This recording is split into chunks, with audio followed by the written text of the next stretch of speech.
Hello student, आज हमारी NCERT Hindi की क्लास नंबर ये 4 होगी। ये क्लासें एचटेट और केवीएस दोनों के लिए महत्वपूर्ण है। अगर अभी तक आपने पिछली वीडियो नहीं देखी है तो उसको ज़रूर देखें। तो फिर चलिए आज की क्लास को शुरू करते हैं। आज हम करेंगे जो हमारा पाठ नंबर 4 है, स्थिज भाग 1, क्लास 9वीं का, सांवले सपनों की याद। पाठ का नाम है सांवले सपनों की याद, जिसके लेखक कौन है? जाबिर हुसैन हैं। पहले देखिए लेखक और उनकी जो रचनाएँ हैं वो देखते हैं। इनका जो जन्म है 1945 में गांव नौनही, राजगीर, जिला नालंदा, बिहार में हुआ था। वे अंग्रेजी भाषा एवं साहित्य के क्या थे? प्राध्यापक थे। इन्होंने सक्रिय राजनीति में भी भाग लिया था और विधानसभा के सदस्य, मंत्री और सभापति भी रहे हैं। इनका हिंदी, अंग्रेजी और उर्दू तीनों ही भाषाओं पर समान अधिकार था। किसका? जाबिर हुसैन का।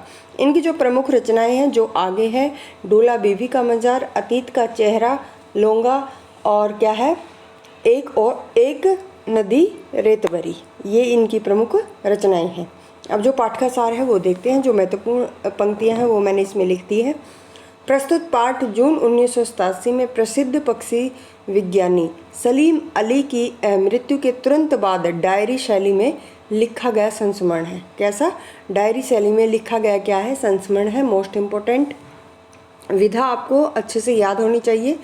उनकी मृत्यु से उत्पन्न दुख और अवसाद को लेखक ने सांवले सपनों की याद के रूप में व्यक्त किया है। इस पाठ में लेखक हुसैन जी ने पक्षी प्रेमी सलीम का स्मरण करते हुए क्या है, उनका व्यक्ति परिचय दिया है। लेखक ने बताया कि वो ठीक एक सैलानी के तरह अपने कंधों पर बोझ उठाए क्या है, पलायन कर गई, परंतु ये उनका आखिरी पलायन था, यानी वो मृत्यु को क्या है, प्राप्त हो गई। वो प्रकृति में ठीक उस पक्षी की तरह विलीन हो गए जो आखिरी गीत गाने के बाद मौत की गोद में जा बसा हो। सलीम का मानना था कि लोग पक्षियों को आदमी की नज़र से देखना चाहते हैं।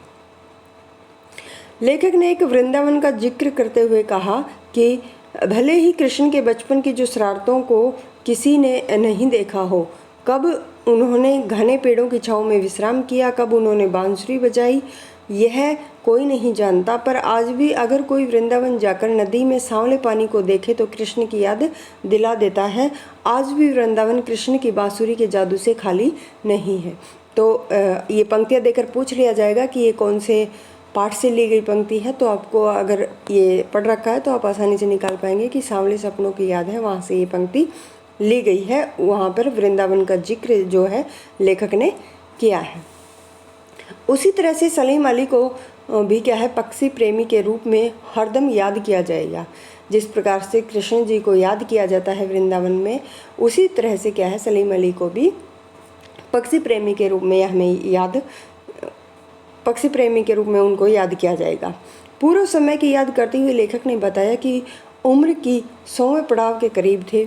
यात्राओं की थकान ने उन्हें कमज़ोर कर दिया था और कैंसर जैसी जानलेवा जो यह है बीमारी, वह उनकी मृत्यु का कारण बनी। परंतु एक बात स्पष्ट थी कि वे सब मिलकर उनकी आंखों से वो रोशनी छीनने में सफल नहीं हो पाए जो पक्षियों की तलाश और उनकी हिफाजत के प्रति समर्पित थी। अपने जीवन के एकांत क्षणों में भी वे क्या करते थे, दूरबीन के साथ पक्षियों को निहारते ही देखे गए। वे उन लोगों में से थे जो प्रकृति के प्रभाव में ना जाकर प्रकृति को अपने प्रभाव में लाता है। देखिए पंक्ति भी इम्पोर्टेंट है, पूछ लिया जाएगा किसके बारे में है, कि जो प्रकृति के प्रभाव में ना जाकर प्रकृति को अपने प्रभाव में लाता है। उन्होंने अपना जीवन साथी, अपने स्कूल सहपाठी तहमीना को चुना। किसको? तहमीना किसकी पत्नी थी? सलीम अली की, जिन्होंने हर लम्हे पर उनका क्या है, सहयोग किया। आगे सलीम जी अनेक अनुभवों के क्या थे, मालिक थे। एक दिन वे केरल की साइलेंट वैली को रेगिस्तान हवाओं के झोंकों से बचाने का अनुरोध लेकर पूर्व प्रधानमंत्री चौधरी चरण सिंह से मिले। कौन से प्रधानमंत्री से मिले? चौधरी चरण सिंह जी से मिले, जो मिट्टी पर पड़ी पानी की बूंद का असर जानने वाले नेता थे। कौन? चौधरी चरण सिंह।